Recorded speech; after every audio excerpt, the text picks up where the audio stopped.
நகரத்தின் நெரிசலில் இருந்து கொஞ்சம் தூரத்தில் ஒரு குடிசை பகுதி இருந்தது. அங்கே சுற்றிலும் தகர கூரைகள் கொண்ட சின்ன சின்ன வீடுகள். மழைக்காலத்தில் அந்த கூரைகள் ஆகாயம் தன் கண்ணீரை இந்த குடிசைகள் மீதே பொழிய முடிவெடுத்து விட்டது போல் ஒழுகும். அங்கேதான் விக்ரம் வாழ்ந்தான்.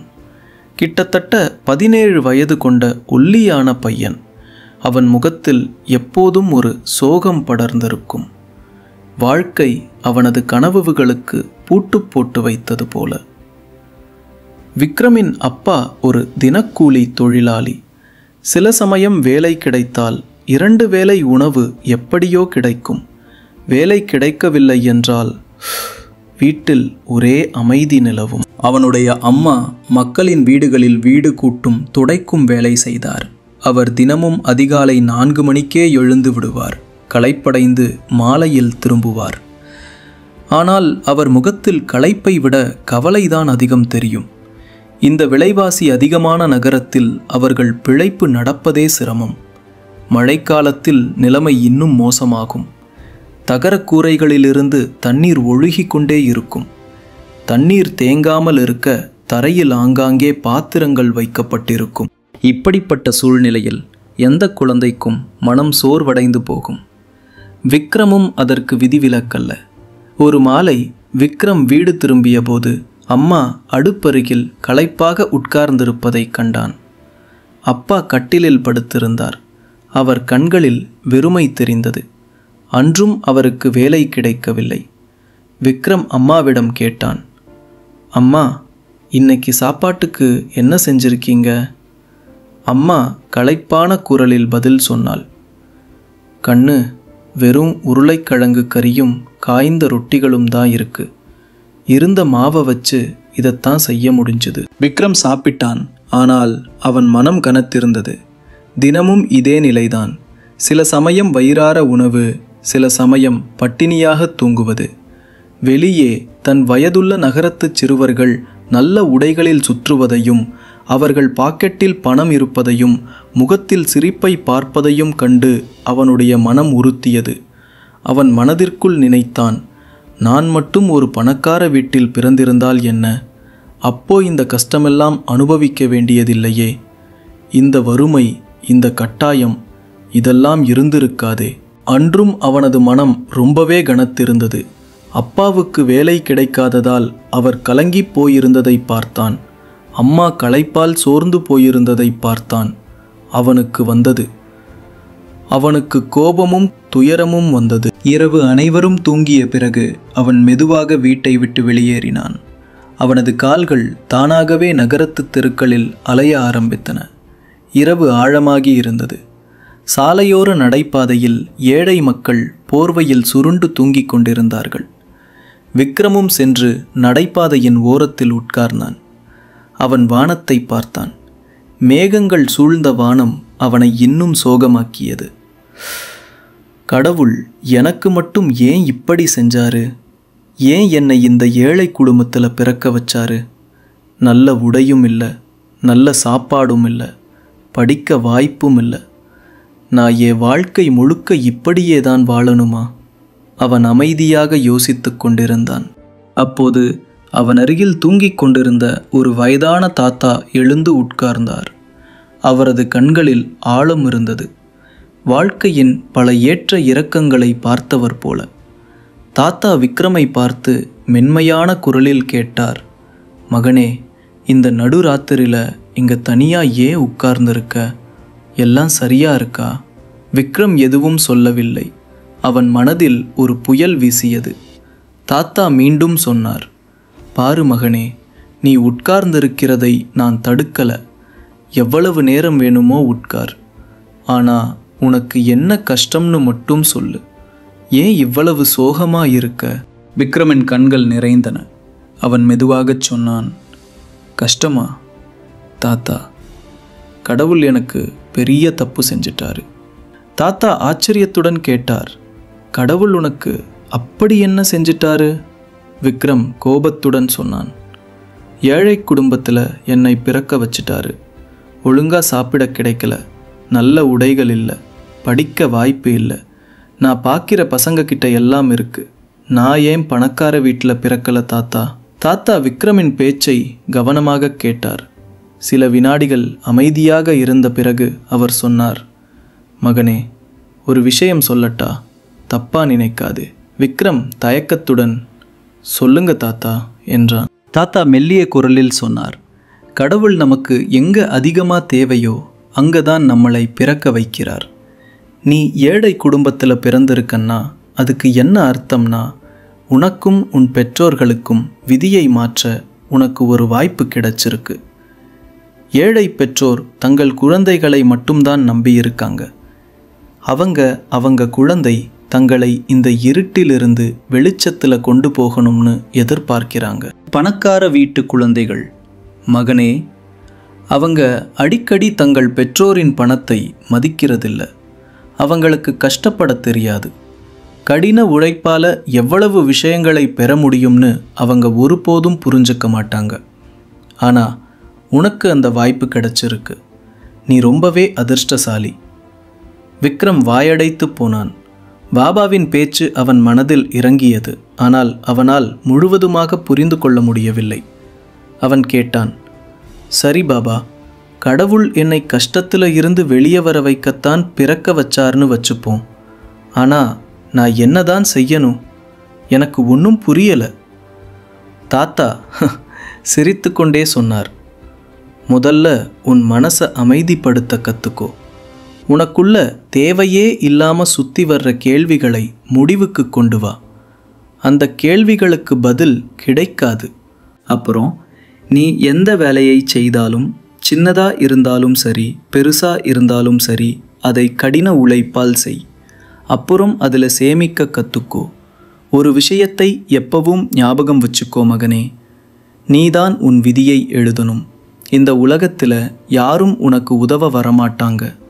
கடவுள் பூமிக்கு இறங்கி வந்து உனக்கு பாதை காட்ட மாட்டாரு. நீதான் உன் இருண்ட வாழ்க்கையை ஒளிரச் செய்யணும். கடின உழைப்பை தவிர வேற வழி இல்லை. தாத்தாவின் வார்த்தைகள் விக்ரமின் மனதில் ஆழமாக பதிந்தன. அதுவரை சோகத்தால் நிறைந்திருந்த அவன் முகம் இப்போது பிரகாசமாக இருந்தது. அவன் கண்களில் ஒரு புதிய நம்பிக்கை பிறந்தது. அவன் எழுந்து தாத்தாவிடம் சொன்னான், தாத்தா, நீங்க என் கண்களை திறந்துட்டீங்க. என்னோட விதியை நானேதான் எழுதணும்னு இப்போ புரிஞ்சுக்கிட்டேன். நான் உங்களுக்கு வாக்குறுதி கொடுக்கிறேன், நான் தோற்க மாட்டேன். தாத்தா சிரித்து கொண்டே, இந்த துணிவுதான் வேணும் மகனே. போ, கடினமா உழை. உன் வாழ்க்கையை மாத்தி போடு. உன் உழைப்புதான் உன் கடவுள். விக்ரம் தாத்தாவை வணங்கிவிட்டு புறப்பட்டான். அவனது கால்கள் இப்போது முன்பு போல பாரமாக இல்லை. மறுநாள் காலையிலேயே விக்ரம் வேலை தேடி புறப்பட்டான். அவன் நகரம் முழுவதும் அலைந்தான். சில சமயம் ஒரு ஹோட்டலுக்கு போனான், சில சமயம் ஒரு கிடங்கிற்கு. ஆனால் அன்று அவனுக்கு எங்கும் வேலை கிடைக்கவில்லை. ஆனாலும் அவன் மனம் தளரவில்லை. மதிய நேரமாகிவிட்டது. சூரியன் உச்சியில் இருந்தது. பசியால் அவனுடைய வயிறும் வலித்தது. அவன் களைத்து போய் ஒரு பெரிய மரத்தடியில் உட்கார்னான். அதே மரத்தடியில் ஒரு பானிபூரி விற்பவர் தன் தள்ளுவண்டியை நிறுத்தியிருந்தார். பானிபூரி விற்பவரிடம் கூட்டம் அலைமோதியது. மக்கள் சுவைத்து கொண்டு பானிபூரி சாப்பிட்டார்கள். விக்ரமுக்கும் ஒரு தட்டு பானிபூரி சாப்பிட ஆசையாக இருந்தது. ஆனால் அவன் பாக்கெட்டில் ஒரு பைசா கூட இல்லை. அவன் தன் ஆசையை கட்டுப்படுத்தி கொண்டு மக்கள் சாப்பிடுவதை பார்த்து கொண்டிருந்தான். கொஞ்ச நேரம் கழித்து அவன் பானிபூரி விற்பவரிடம் கேட்டான், அண்ணா, நீங்க எப்போருந்து இந்த வேலை செய்கிறீங்க? பானிபூரி விற்பவர் சிரித்தபடி பதிலளித்தார், தம்பி, இப்போ 1 வருஷம் ஆகுது. நீங்க எங்க இருக்கீங்க என்று விக்ரம் கேட்டான். பக்கத்து காலனியில் வாடகைக்கு. ஏன் கேட்கிறீங்க? விக்ரம் சொன்னான், உங்க வேலை நல்லா நடக்குது, மக்கள் வந்துட்டு இருக்காங்க. பானிபூரி விற்பவர் சிரித்து கொண்டே சொன்னார், தம்பி, பொறுமையாகவும் கடினமாகவும் உழைக்க கற்றுக்கிட்டா எல்லா வேலையும் நல்லாதான் நடக்கும். விக்ரம் இதை கேட்டு ஆச்சரியப்பட்டான். தன் வயதிலுள்ள ஒரு பையன் இவ்வளவு விவேகமாக பேசுகிறானே. பானிபூரி விற்பவர் அவனிடம், நீங்க என்ன செய்றீங்க என்று கேட்டார். விக்ரம் வெட்கத்துடன் சொன்னான், நான் ஒன்றும் செய்யலை. எங்கள் வேலை கிடைக்குதோ அங்கே செய்வேன். இன்னைக்கு எங்கேயும் வேலை கிடைக்கல, அதான் இங்கே உட்கார்ந்துட்டேன். பானிபூரி விற்பவர், பரவாயில்ல தம்பி, கவலைப்படாதீங்க. இன்னைக்கு இல்லைன்னா நாளைக்கு கண்டிப்பாக வேலை கிடைக்கும். அப்புறம் நீங்கள் உண்மையிலேயே ஏதாவது செய்யணும்னு நினச்சா உங்களுக்கான ஒரு சின்ன வேலையை தொடங்கலாம். நான் செய்கிறது போல பானிபூரி தள்ளுவண்டி போடலாம், இல்லைன்னா வேற ஏதாவது. விக்ரம் யோசனையில் ஆழ்ந்தான். அவன் சொன்னான், ஆனால் எனக்கு இதெல்லாம் செய்ய தெரியாதே, நான் கூலி வேலை தான் செஞ்சுருக்கேன். பானிபூரி விற்பவர் சொன்னார், எனக்கு தான் முன்னாடி தெரியுமா என்ன? நாமளே செய்யும்போது எல்லாம் கற்றுப்போம். உங்களுக்குள்ள ஊக்கம் இருக்கணும், அவ்வளவுதான். இந்த வார்த்தைகளை கேட்டதும் விக்ரமிற்கு அந்த தாத்தாவின் வார்த்தைகள் ஞாபகம் வந்தன. நீதான் உன் விதியை எழுதணும், யாரையும் நம்பாதே, கடினமா உழை. அவன் பானிபூரி விற்பவருக்கு நன்றி சொல்லிவிட்டு வீடு திரும்பினான். இரவு அவன் நீண்ட நேரம் யோசித்து கொண்டிருந்தான்.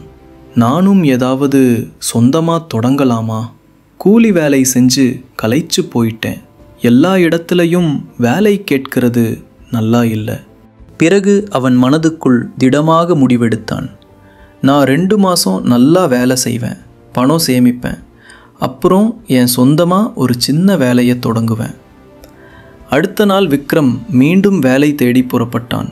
இந்த முறை அதிர்ஷ்டம் கை கொடுத்தது. அவனுக்கு ஒரு அல்வா கடைக்காரரிடம் வேலை கிடைத்தது. வேலையில் மேஜை துடைப்பது, வேக வைத்த உருளைக்கிழங்கை உரிப்பது, சமோசாவுக்கு உள்ளே மசாலாவை நிரப்புவது எல்லாம் அடங்கும். சம்பளமும் ஓரளவு இருந்தது. எல்லாவற்றிலும் பெரிய விஷயம் என்னவென்றால், கடையில் காலையில் சிற்றுண்டியும் மதியம் சாப்பாடும் கிடைத்தது. விக்ரம் இனிமேல் மனம் தளராமல் வேலை செய்ய வேண்டும் என்று முடிவெடுத்தான். அவன் தினமும் குறித்த நேரத்திற்கு கடைக்கு வந்து முழு உழைப்புடனும் நேர்மையுடனும் வேலை செய்தான். படிப்படியாக அல்வா கடைக்காரரும் அவன் மீது நம்பிக்கை வைத்தார். ஒரு நாள் விக்ரமும் அல்வா கடைக்காரரும் சேர்ந்து உருளைக்கிழங்கு உரித்து கொண்டிருந்தார்கள். விக்ரம் தயக்கத்துடன் கேட்டான், அண்ணா, நீங்கள் நல்ல அல்வா கடைக்காரர், ஏன் நீங்கள் சொந்தமாக ஒரு கடை திறக்கக்கூடாது? அல்வா கடைக்காரர் சிரித்து கொண்டே சொன்னார், மகனே, எனக்கு ஒரு கட்டாயம் இருக்குது. என் குடும்பம் கிராமத்தில் இருக்குது. இந்த நகரத்தில் கடை திறக்க என்கிட்ட அவ்வளவு பணம் இல்லை. விக்ரம் கொஞ்ச நேரம் அமைதியாக இருந்தான். அல்வா கடைக்காரர் தொடர்ந்து சொன்னார், நீ எவ்வளவு நாள் இந்த மேஜை துடைக்கிற வேலையை செய்வ? வாழ்க்கை இப்படியே போகாது. விக்ரம் கம்பீரமாக சொன்னான், நீங்கள் சொல்கிறது சரிதான், இப்படி செஞ்சா எதுவும் நடக்காது. அல்வா கடைக்காரர் சொன்னார், ஏன் நீ என்கிட்ட சமோசா செய்ய கற்றுக்கக்கூடாது? நல்லா கற்றுக்கிட்டா நீயும் ஒரு அல்வா கடைக்காரன் ஆயிடுவ. நல்ல சம்பளம் கிடைக்கும், வாழ்க்கை நல்லா நடக்கும். விக்ரம் உடனே சம்மதித்தான். நீங்கள் சொல்கிறது ரொம்ப சரி, கற்றுக்கிறதுல எந்த தப்பும் இல்லை. நான் உங்ககிட்ட எல்லாம் கற்றுக்குவேன். அல்வா கடைக்காரர் கடையில் விக்ரமின் மனம் முன்பு இருந்ததை விட இப்போது அதிகமாக ஈடுபட்டிருந்தது. காலையில் கடை திறந்தவுடன் அவன் முழு ஆர்வத்துடன் வேலை செய்ய ஆரம்பித்து விடுவான். மேஜை துடைப்பது, வாடிக்கையாளர்களுக்கு தண்ணீர் கொடுப்பது, பாத்திரங்கள் கழுவுவது, எல்லா கடமையையும் களைக்காமல் செய்தான். ஆனால் அவன் மனதில் இப்போது ஒரே ஒரு எண்ணம்தான், நான் ஏதாவது கற்றுக்கணும், ஏதாவது பெரிய விஷயம் செய்யணும். ஒரு நாள் அல்வா கடைக்காரர் விக்ரமை அழைத்தார். ஏ விக்ரம், இங்க வா, இன்னைக்கு நீயும் என் கூட சமோசா நிரப்ப கற்றுக்கோ. விக்ரம் ஓடி வந்தான். அல்வா கடைக்காரர் உருளைக்கிழங்கு மசாலாவை காட்டிச் சொன்னார், பாரு மகனே, இந்த மசாலா சரியா இருக்கணும். அதிகமாக காரமாகவும் இருக்கக்கூடாது, சப்பென்றும் இருக்கக்கூடாது, இல்லைன்னா வாடிக்கையாளர்கள் குறை சொல்லுவாங்க. முதல்ல இந்த மசாலாவை ருசிச்சு எப்படி பிரித்தறிவதுன்னு கற்றுக்கோ. விக்ரம் கவனமாக கேட்டான். அல்வா கடைக்காரர் மசாலாவில் கொஞ்சம் உப்பு சேர்த்து விக்ரமிற்கு சுவைக்க கொடுத்தார். எப்படி இருக்கு? விக்ரம் சுவைத்து பார்த்து கூறினான், கொஞ்சம் உப்பு இன்னும் போடணும். அல்வா கடைக்காரர் சிரித்தார். சரியா கண்டுபிடிச்ச, சரி போடுவோம். பிறகு அவர் மாவு உருண்டையை உருட்டி விக்ரமிடம் கொடுத்தார். இப்போ இந்த மாவை மடித்து உள்ள மசாலாவை நிரப்பு, விளிம்புகளை நல்லா மூடு, அப்போதான் எண்ணெயில் பொரிக்கும்போது வெடிக்காது. ஆரம்பத்தில் விக்ரமின் கைகள் நடுங்கின. சில சமோசாக்களின் கூர்முனை திறந்துவிடும், சில சமயம் மாவு கிழிந்துவிடும். ஆனால் அவன் கைவிடவில்லை. அல்வா கடைக்காரர் அவனுக்கு மீண்டும் மீண்டும் விளக்கினார். பொறுமையாயிரு மகனே, வேலையில் அவசரப்படக்கூடாது. கை எவ்வளவு பழகுதோ அவ்வளவுதான் உனக்கு துல்லியமா வரும். சில நாட்களிலேயே விக்ரமிற்கு சமோசா நிரப்புவதில் நல்ல பிடிப்பு கிடைத்தது. இப்போது அவன் எந்த தவறும் இல்லாமல் நல்ல வடிவத்தில் சமோசாக்களை நிரப்ப ஆரம்பித்தான். அல்வா கடைக்காரர் அவனை பாராட்டினார். வாவ், இப்போ நீ என்னை விட நல்லா சமோசா செய்கிற. இதே ஊக்கம் இருந்துச்சுன்னா வாழ்க்கையில் ரொம்ப முன்னுக்கு போவ. ஒரு மாலை கடை மூடும்போது அல்வா கடைக்காரரும் விக்ரமும் தனியாக உட்கார்ந்து பேசிக்கொண்டிருந்தார்கள். அல்வா கடைக்காரர் சொன்னார், விக்ரம் மகனே, நீ மனசு வச்சு கற்றுக்கிறத நான் பார்க்குறேன். ஆனால் இந்த வேலையை செஞ்சு வாழ்க்கை முழுக்க பிழைப்பது கஷ்டம். நீ ஒரு நாள் உன் சொந்த தொழில் செய்யணும். நீ கற்றுக்கிட்ட இந்த திறமையை உனக்கே உரியதா மாற்று. இல்லைன்னா வாழ்க்கை முழுக்க மற்றவங்களுக்காகத்தான் வேலை செய்வ. விக்ரம் கம்பீரமாக கேட்டான், அண்ணா, ஆனால் நான் என்ன செய்யணும்? என்கிட்ட பணம் இல்லையே. அல்வா கடைக்காரர் சொன்னார், பணம் மட்டும்தான் எல்லாம் இல்லை மகனே. சரியான யோசனையும் உழைப்பும் இருந்தா வேலை தானாகவே வளரும். நான் கட்டாயத்தில் இங்கே இருக்கேன், ஆனால் நீ சுதந்திரமானவன். என் பேச்சை கேளு. இந்த திறமையை காப்பாற்றி வச்சுக்கோ. இதுதான் உனக்கு வெற்றியை கொடுக்கும். விக்ரம் மனதுக்குள் உறுதி எடுத்து கொண்டான். நான் இனி என் சொந்த வேலையை செய்வேன். சின்னதா இருந்தாலும் பரவாயில்லை. அடுத்த 2 மாதங்களுக்கு விக்ரம் தொடர்ந்து கடையில் வேலை செய்தான்.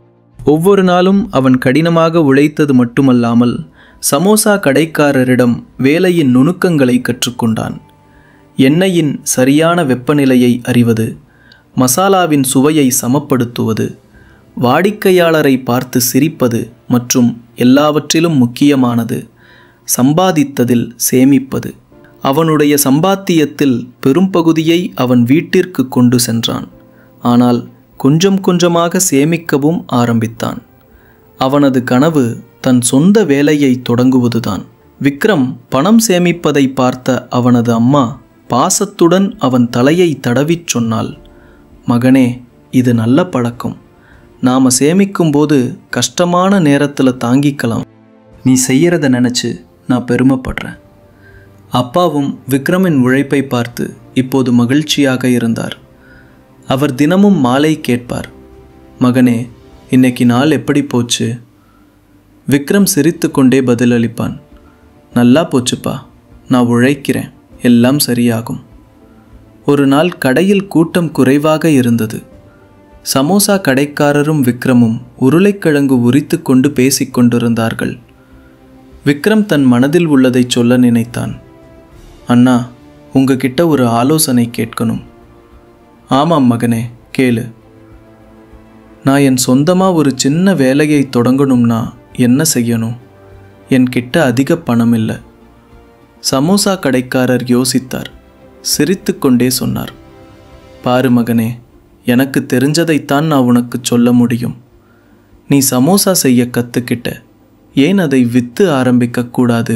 விக்ரம் ஆச்சரியத்துடன் கேட்டான், ஆனால் எப்படி? என் கிட்ட கடையும் இல்லை, தள்ளுவண்டியும் இல்லை. சமோசா கடைக்காரர் விளக்கினார். கடை தேவையில்லை. ஒரு கூடையும் சின்ன ஸ்டவ்வையும் எடுத்துக்கோ. வீட்டில் இருந்து பச்சை சமோசாக்களை செஞ்சு எடுத்துட்டு போ. பஸ் ஸ்டாண்ட்லையோ இல்லைன்னா வேற கூட்டம் அதிகமாக உள்ள இடத்துலையோ வித்துடு. வாடிக்கையாளர்கள் வரும்போது அங்கேயே சுட சுட பொரிச்சு கொடு. பாரு, மக்கள் சுவையான சூடான உணவைத்தான் விரும்புவாங்க. உன் சமோசாக்கள் நல்லா இருந்துச்சுன்னா வாடிக்கையாளர்கள் தானாகவே வருவாங்க. விக்ரமின் கண்கள் பளபளத்தன. இந்த யோசனை அவனுக்கு மிகவும் பிடித்திருந்தது. அவன் சமோசா கடைக்காரருக்கு நன்றி சொல்லிவிட்டு, அண்ணா, நீங்கள் என் வாழ்க்கை பாதையையே மாற்றிட்டீங்க. நான் இதைத்தான் செய்வேன். இன்னைக்கு என் கடைசி நாள். உரிமையாளர் எல்லா பணத்தையும் கொடுத்துட்டாரு. நீங்கள் எனக்கு கற்றுக் கொடுத்ததை என் வாழ்க்கை முழுக்க நினைவில் வச்சுப்பேன்.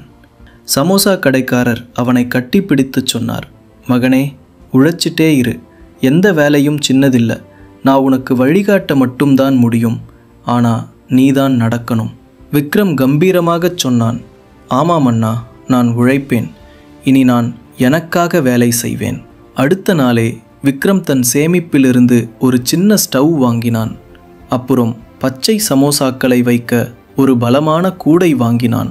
உருளைக்கிழங்கு மசாலாக்களையும் வாங்கினான். அவன் சாமான்களுடன் வீடு வந்தபோது அம்மா ஆச்சரியப்பட்டாள். மகனே, இதெல்லாம் என்ன செய்ய போற? விக்ரம் தன்னம்பிக்கையுடன் சொன்னான். அம்மா, நான் இனி என் சொந்த வேலையை செய்வேன். சமோசா செஞ்சு பஸ் ஸ்டாண்டில் விற்பேன். ஸ்கூல், ஆஸ்பத்திரி, கூட்டம் அதிகமாக உள்ள இடங்களுக்கும் போவேன். இனி நான் மற்றவங்களுக்கு அடிமையாக வேலை செய்ய மாட்டேன். அம்மா உணர்ச்சி வசப்பட்டு அவன் தலையை தடவி, மகனே, உனக்கு எது சரின்னு படுதோ அதை செய். என் ஆசீர்வாதங்கள் உனக்கு இருக்கு. விக்ரம் இரவு முழுவதும் விழித்திருந்தான். உருளைக்கிழங்கை வேக வைத்தான். மசாலாக்களை தயார் செய்தான். சமோசாவுக்கு மசாலாவை நிரப்பினான். காலை ஆவதற்குள்ளேயே அவன் டஜன் கணக்கான பச்சை சமோசாக்களை தயார் செய்து விட்டான். அவற்றை அழகாக கூடையில் வைத்து மேலே ஒரு துணியை போட்டு ஸ்டவ்வை கையில் எடுத்து கொண்டு புறப்பட்டான். அவன் முகத்தில் ஒரு அதிசயமான தன்னம்பிக்கை இருந்தது. இனி நான் என் விதியை நானேதான் எழுதுவேன். காலை நேரம். வானத்தில் லேசான செந்நிறம் இருந்தது. விக்ரம் தன் கூடையை தலையில் சுமந்தபடியும் கையில் சின்ன ஸ்டவ்வை பிடித்தபடியும் பஸ் ஸ்டாண்டை நோக்கி போய்க் கொண்டிருந்தான். முகத்தில் தன்னம்பிக்கை இருந்தாலும் மனதுக்குள் லேசான பயமும் இருந்தது. இது அவன் வாழ்க்கையின் புதிய ஆரம்பம். பஸ் ஸ்டாண்டில் ஒரு மூலையில் தன் ஸ்டவ்வை வைத்தான். சுற்றிலும் மக்கள் அவசரமாக ஓடிக்கொண்டிருந்தார்கள். சிலர் பஸ் பிடிக்க அவசரத்தில், சிலர் தங்கள் உறவினர்களை விட வந்திருந்தார்கள். விக்ரம் ஆழமாக சுவாசித்து தன் சாமான்களை சரியாக அடுக்கத் தொடங்கினான். முதலில் சின்ன ஸ்டவ்வில் எண்ணெய் சூடாக வைத்தான். அப்புறம் கூடையிலிருந்து 10 பச்சை சமோசாக்களை எடுத்தான். எண்ணெய் சூடானதும் சமோசாக்களை உள்ளே போட்டான். சுடச் சுட உருளைக்கிழங்கு சமோசாவின் வாசனை சுற்றிலும் பரவியது. ஆனால் வாடிக்கையாளர்களை எப்படி அழைப்பது என்று விக்ரமிற்கு புரியவில்லை. அவனுக்கு சமோசா கடைக்காரரின் பேச்சு ஞாபகம் வந்தது. வாடிக்கையாளரை பார்த்து சிரிக்கணும், குரலில் அன்பு இருக்கணும். அவன் தைரியத்தை வரவழைத்து கொண்டு சத்தமாக கூவினான். சூடான சூடான சமோசாக்கள், காரசாரமான சமோசாக்கள், ஒரு முறை சாப்பிட்டு பாருங்க. ஆனால் ஆரம்பத்தில் யாரும் வரவில்லை. மக்கள் அவனை பார்த்துவிட்டு முன்னால் போனார்கள். விக்ரமின் மனம் கொஞ்சம் தளர ஆரம்பித்தது. அவன் நினைத்தான், ஒருவேளை நான் தப்பா யோசிச்சிட்டேனோ, யாரும் வரமாட்டாங்களோ. அப்போது பஸ்ஸிலிருந்து இறங்கி வந்த ஒரு வயதானவர் அவன் குரலை கேட்டு நின்றார். அவர் அருகில் வந்து கேட்டார், மகனே, சூடா இருக்கா? விக்ரம் உடனே சிரித்து கொண்டே பதில் சொன்னான், ஆமாம் தாத்தா, ரொம்ப சூடா இருக்கு. இப்பதான் பொரிச்சது. நீங்க சாப்பிடுங்க, ரொம்ப பிடிக்கும். வயதானவர் 2 சமோசாக்கள் கேட்டார். விக்ரம் கவனமாக அவற்றை இலையில் வைத்து மேலே லேசாக சட்னி மற்றும் மசாலா தூவினான். வயதானவர் முதல் கவளத்தை எடுத்தபோது அவர் முகத்தில் திருப்தி தெரிந்தது. வாவ் மகனே, ரொம்ப சுவையா செஞ்சிருக்க, ரொம்ப நல்லா இருக்கு. விக்ரமின் முகம் பிரகாசித்தது. அவன் முதன்முறையாகத்தான் செய்த சமோசாவை வாடிக்கையாளருக்கு கொடுத்திருந்தான். அதற்கு பாராட்டும் கிடைத்தது. வயதானவர் பணம் கொடுத்துவிட்டு போகும்போது, இதே மாதிரி உழைச்சிட்டே இரு மகனே, உன் வேலை கண்டிப்பா நடக்கும் என்று சொன்னார். விக்ரமின் தைரியம் அதிகரித்தது. அவன் மீண்டும் சத்தமாக கூவ ஆரம்பித்தான். சூடான சூடான சமோசாக்கள், காரசாரமான சமோசாக்கள். சில பள்ளிச் சிறுவர்கள் வந்தனர். பிறகு 1-2 பஸ் பயணிகள். ஒவ்வொரு வாடிக்கையாளருக்கும் விக்ரம் ரொம்ப அன்பாகவும் சுத்தமாகவும் சமோசா பரிமாறினான். வாடிக்கையாளர்கள் மகிழ்ச்சியுடன் போனார்கள். ஆனால் அந்த நாள் எளிதானது அல்ல. சில சமயம் மணிக்கணக்கில் வாடிக்கையாளரே வரவில்லை. வெயில் காலத்தில் ஸ்டவ்வுக்கு முன்னால் உட்கார்ந்திருப்பது கஷ்டமாக இருந்தது. கூடையை தலையில் சுமந்து சுற்றியதால் தோள்களில் வலி எடுத்தது. விக்ரமிற்கு பசியும் எடுத்தது. ஆனால் எல்லா சமோசாக்களும் விற்கும் வரைத்தான் சாப்பிட மாட்டேன் என்று அவன் நினைத்தான். மாலை வரை அவனுடைய எல்லா சமோசாக்களும் விற்றுவிட்டன. அவன் அதிகமாக சம்பாதிக்கவில்லை என்றாலும் வீட்டுச் செலவுக்கு போதுமான அளவு இருந்தது. வீடு வந்ததும் அந்த பணத்தை அம்மாவிடம் கொடுத்தான். அம்மாவின் கண்களில் மகிழ்ச்சி கண்ணீர் இருந்தது. மகனே, இது உன்னோட உழைப்பின் முதல் நாள். கடவுள் உனக்கு இன்னும் வளர்ச்சியை கொடுக்கட்டும். விக்ரமும் மனதில் நினைத்து கொண்டான், கடின உழைப்பின் பலன் எவ்வளவு இனிமையானது என்று இன்னைக்கு புரிஞ்சுக்கிட்டேன். இனி தினமும் இப்படித்தான் வேலை செய்வேன். அடுத்த பல நாட்களுக்கு விக்ரம் இதே போல அதிகாலையில் கிளம்பிச் சென்றான். பஸ் ஸ்டாண்ட், பள்ளி, ஆஸ்பத்திரி போன்ற கூட்டமான இடங்களில் சமோசா விற்றான். சில சமயம் வாடிக்கையாளர்கள் அதிகமாக கிடைத்தால் நாள் நன்றாக இருக்கும். சில சமயம் மழை பெய்து சமோசாக்கள் விற்பதற்கு முன்பே நனைந்துவிடும். சில சமயம் ஒரு வாடிக்கையாளர் பணம் கொடுக்காமல் சென்று விடுவார். ஆனால் விக்ரம் கைவிடவில்லை. அவன் தனக்குத்தானே சொல்லிக் கொண்டான், சிரமங்கள் வரும், ஆனா நான் நிற்க மாட்டேன். அவன் ஒவ்வொரு வாடிக்கையாளருக்கும் சிரித்து கொண்டே சேவை செய்தான். படிப்படியாக மக்களுக்கு விக்ரமின் சமோசாக்கள் பிடிக்கத் தொடங்கின. பலர் அவனை அடையாளம் கண்டு கொண்டார்கள்.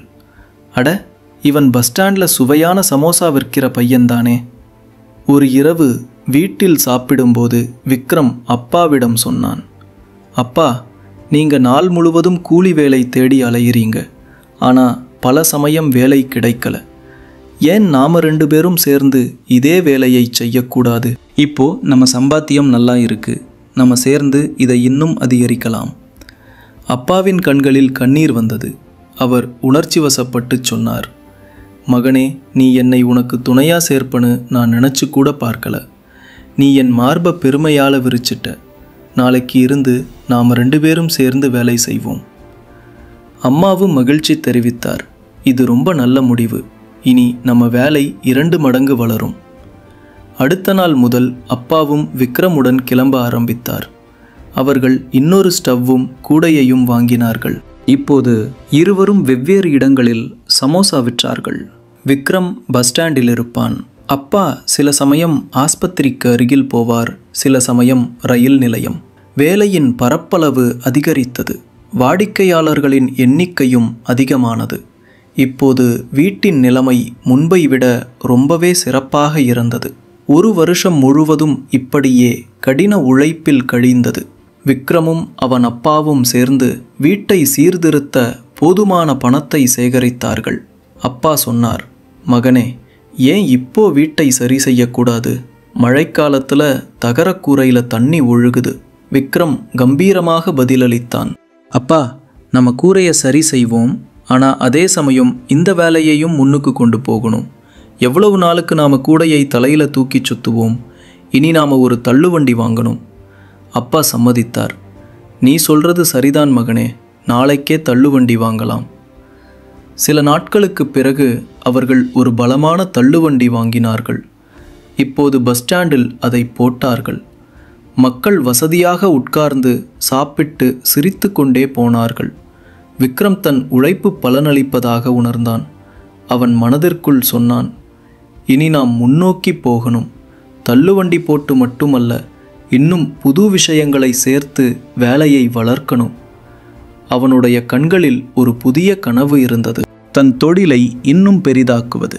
தள்ளுவண்டி வாங்கிய பிறகு விக்ரமின் அப்பாவின் வேலை முன்பை விட மிகவும் ஒழுங்காக இருந்தது. இப்போது பஸ் ஸ்டாண்டில் அவர்களின் தள்ளுவண்டி தினமும் காலையில் இருக்கும். தள்ளுவண்டியில் சுத்தமான பாத்திரங்கள், மசாலாக்கள், சூடான சமோசாக்கள் மற்றும் சிரித்து கொண்டிருந்த அப்பா மகன். இந்த காட்சியை காண்பதற்கே நல்லா இருக்கும். முன்பு மக்கள் அவசரத்தில் நடந்து கொண்டே சமோசா வாங்குவார்கள். இப்போது தள்ளுவண்டியில் நின்று வசதியாகச் சாப்பிட ஆரம்பித்தார்கள். தள்ளுவண்டியில் அவர்கள் நாற்காலிகளையும் வைத்தார்கள். மக்கள் உட்கார்ந்து சாப்பிட. வாடிக்கையாளர்களே சொன்னார்கள், இங்க உட்கார்ந்து சாப்பிடுவது சந்தோஷமா இருக்கு, சுவையும் நல்லா இருக்கு, சுத்தமும் இருக்கு. விக்ரம் தள்ளுவண்டியில் ஒரு பலகையையும் வைத்தான். விக்ரம் சமோசா கடை, சூடான மற்றும் புதியது. இதை பார்த்தபோது விக்ரமிற்கு பெருமையாக இருந்தது. அவனது அடையாளம் உருவாகி இருந்தது. தள்ளுவண்டியில் சம்பாத்தியம் முன்பை விட ரொம்பவே அதிகரித்தது. இப்போது வீட்டில் போதுமான அளவு ரேஷன் இருக்க ஆரம்பித்தது. அம்மா இனி தினமும் மற்றவர்களின் வீடுகளுக்கு வேலை செய்ய போக வேண்டியதில்லை. வீட்டின் தகரக்கூரையை மாற்றி பக்காவாக போட்டார்கள். இனி மழைக்காலத்தில் தண்ணீர் ஒழுகாது. ஒரு நாள் அப்பா சொன்னார், மகனே, நீ உண்மையிலேயே நம்ம வீட்டின் அடையாளத்தையே மாத்திட்ட. இனி நாம யார்கிட்டையும் கையேந்தி நிற்க வேண்டியதில்லை.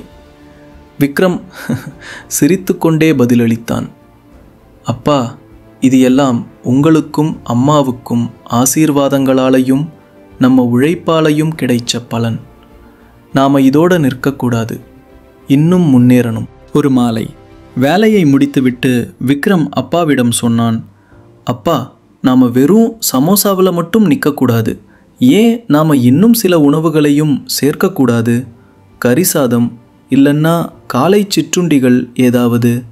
அப்பா கூறினார், மகனே, இது நல்ல யோசனை. இங்கே உட்கார்ந்து சாப்பிட்றவங்களுக்கு இன்னும் சில தேர்வுகள் கிடைக்கும். ஆனால் இதெல்லாம் நம்மால் செய்ய முடியுமா? விக்ரம் தன்னம்பிக்கையுடன் சொன்னான், அப்பா, சமோசா கடைக்காரர்கிட்ட கற்றுக்கிட்ட எல்லா முறைகளையும் நான் பயன்படுத்துவேன். தேவைப்பட்டா நான் மறுபடியும் கற்றுப்பேன். அடுத்த வாரமே விக்ரம் தள்ளுவண்டியில் 2 புதிய டிஷ்களை சேர்த்தான், கறி சாதம் மற்றும் சாம்பார் சாதம். ஆரம்பத்தில் வாடிக்கையாளர்கள் விரும்புவார்களா என்ற பயம் இருந்தது. ஆனால் மக்கள் ரொம்பவே பாராட்டியிருந்தார்கள். வாடிக்கையாளர்கள் சொன்னார்கள், இப்போ இங்கே முழு சாப்பாடும் கிடைக்குது. வேலை முடிஞ்சதும் வயிறார சாப்பிடலாம். வேலை இன்னும் வேகமாக வளர்ந்தது. இப்போது வாடிக்கையாளர்களின் கூட்டம் அலைமோதியது. வாடிக்கையாளர்கள் அதிகரித்ததால் வேலையின் சுமை அதிகமானது. விக்ரமும் அவர் அப்பாவும் தனியாக சமாளிக்க முடியவில்லை. ஒரு நாள் அப்பா சொன்னார், மகனே, இப்போ நம்ம யார்கிட்டையாவது உதவி கேட்கணும். ஏன் ஒரு பையனை வேலைக்கு வைக்கக்கூடாது? விக்ரம் சம்மதித்தான். அவர்கள் அருகிலுள்ள குடிசை பகுதியிலிருந்து ஒரு ஏழை சிறுவனை வேலைக்கு வைத்தார்கள். அவன் படிப்போடு பகுதி நேரமாகவும் உதவினான். அந்த பையனின் பெயர் ஜோனு. அவன் நேர்மையாகவும் உழைப்பாளியாகவும் இருந்தான். விக்ரம் அவனிடம் சொன்னான், சோனு, இந்த வேலை சின்னதில்லை. நாம இதை அன்போடும் நேர்மையோடும் செய்யணும். எவ்வளவு உழைக்கிறீயோ அவ்வளவு முன்னுக்கு போவ. சோனு சிரித்தான். அண்ணா, நான் முழு உழைப்பையும் கொடுப்பேன். கோடை காலம் ஆரம்பிக்கப் போகிறது. ஒரு இரவு விக்ரம் அப்பாவிடம் சொன்னான், அப்பா, ஏன் நாம் தள்ளுவண்டிக்கு பக்கத்தில் எலுமிச்சை ஜூஸ் வண்டியும் போடக்கூடாது? கோடை காலத்தில் மக்கள் நிறைய எலுமிச்சை ஜூஸ் குடிப்பாங்க. அப்புறம் குளிர்காலத்தில் அதே வண்டி தேநீர் விற்கும். அப்பாவுக்கு இந்த யோசனை பிடித்திருந்தது. மகனே, நீ நாளுக்கு நாள் விவேகமானவனா ஆகிற. சரி, நாளைக்கே இன்னொரு வண்டியை தொடங்குவோம். அவர்கள் எலுமிச்சை ஜூஸுக்காக ஒரு புதிய தள்ளுவண்டியை தயார் செய்து அங்கே சோனுவை உட்கார வைத்தார்கள். குளிர்காலத்தில் அதே வண்டி தேநீர் விற்க ஆரம்பித்தது. இப்போது வாடிக்கையாளர்களிடம் 2 தேர்வுகள் இருந்தன. சமோசா, கரிசாதம் வண்டியில் சாப்பிடுவது, எலுமிச்சை ஜூஸ் அல்லது தேநீர் வண்டியில் குடிப்பது. படிப்படியாக விக்ரமின் பெயர் அந்த பகுதியில் பரவத் தொடங்கியது. மக்கள் சொன்னார்கள், பஸ் ஸ்டாண்ட் போனா விக்ரமோட சமோசாக்களையும் கரிசாதத்தையும் கண்டிப்பாக சாப்பிடணும். வாடிக்கையாளர்கள் அவர்களுடைய நேர்மையையும் சுத்தம் செய்யும் விதத்தையும் பாராட்டினார்கள். பல சமயம் மக்கள் ஆலோசனை சொன்னார்கள், மகனே, நீ இவ்வளவு நல்லா வேலை செய்கிற, ஏன் ஒரு சின்ன கடை திறக்கக்கூடாது? விக்ரம் சிரித்துக்கொண்டே சொன்னான், சீக்கிரமே அந்த கனவும் நிறைவேறும். ஒரு நாள் வேலையை முடித்துவிட்டு விக்ரமும் அவன் அப்பாவும் வீடு திரும்பிக் கொண்டிருந்தார்கள். வழியில் அப்பா சொன்னார், ஒவ்வொரு அப்பா அம்மாவோட கனவும் தங்கள் குழந்தை தங்களை வறுமையிலிருந்து வெளியே கொண்டு வரணும்னு தான். நீ நம்ம கனவை நிறைவேற்றிட்ட. ஞாபகம் இருக்கா? 3 வருஷத்துக்கு முன்னாடி நம்ம நிலைமை என்ன? தகரக்கூரையில் தண்ணி ஒழுகும், 2 வேளை சாப்பாட்டுக்கே கஷ்டப்படுவோம். ஆனால் இன்னைக்கு மக்கள் நம்மளை மரியாதையாக நடத்துகிறாங்க. விக்ரமின் கண்களில் கண்ணீர் வந்தது. அப்பா, இது எல்லாம் உங்களுக்கும் அம்மாவுக்கும் ஆசீர்வாதங்களாலையும் நம்ம உழைப்பாலையும் கிடைச்சது தான். நாம் எந்த நிலைமையில் இருந்து வந்தோம்னு நான் எப்பவும் நினைவில் வச்சுப்பேன். ஒரு இரவு அனைவரும் சாப்பிட்டு கொண்டிருக்கும்போது அப்பா கேட்டார், மகனே, இதெல்லாம் உன்னால் எப்படி செய்ய முடிஞ்சது? நிறைய பேர் வெறுமையாக பேசுவாங்க, ஆனால் நீ மற்றவங்களுக்கு கஷ்டமாக உள்ளதை செஞ்சுட்டு. விக்ரம் ஆழமாக சுவாசித்து கூறினான், அப்பா, நான் ஒரு இரவு தாத்தாவை சந்திச்சப்போ அவர் சொன்னார், மகனே, நீதான் உன் விதியை எழுதணும். எந்த கடவுளும் பூமிக்கு இறங்கி வந்து உனக்கு உதவ மாட்டாரு. அப்புறம் அந்த பானிபூரி விற்கிற பையன் மற்றவங்களுக்காக அடிமைத்தனமாக வேலை செய்கிறதை விட சொந்தமாக ஒரு சின்ன வேலை தொடங்குவது நல்லதுன்னு புரிய வச்சான்.